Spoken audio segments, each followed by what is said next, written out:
Kalbimde bir aşk var, sensiz gecelerimde. Sessiz derin izler, titreyen hislerimde. Sözler boğulup dilimde, bakışlarım seni aktarır.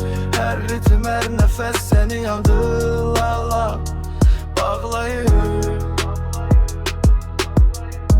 Gedir adımlarım sükutun izinde, gözlerimde yanar hatirələrin izi. Sözlerim yığılır səmaya bulut kimi. Sensiz dünyamda eşq nədir deyə heç kimi. Sensiz səhərlər ağıdır, geceler mənasız. Senin adın ritimdə, qəlbimdə eşq rəhmiyasız. Hər baxışımda izlərin qaldı, silinməz. Qaranlıqda işıq oldun, sönməz, qəribsiz.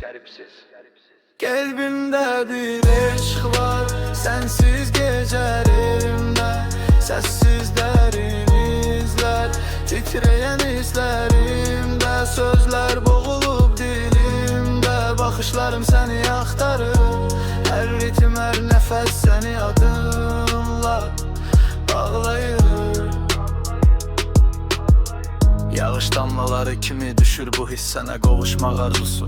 Gecəm gündüzüm hiss, sözlərim ritmə çevrilir. Sənlə dolu hər misra, bu eşq, bu istirab. Qəlbim səni daima istəyir, sənsiz ritimlər darıxır. Boş döngələr, sənin adın sükutda döyünür. Çırpınır mənim ürəklər, bu eşq nə limiti bilir, nə sərhəd tanıyar. Gəl bu ritmi tamamla, qəlbim səni çağırır. Qəlbimdə bir eşq var, sensiz gecələrimdə. Sessiz derin izler, titreyen hislerimde. Sözler boğulup dilimde, bakışlarım seni aktarır. Her ritim, her nefes seni adım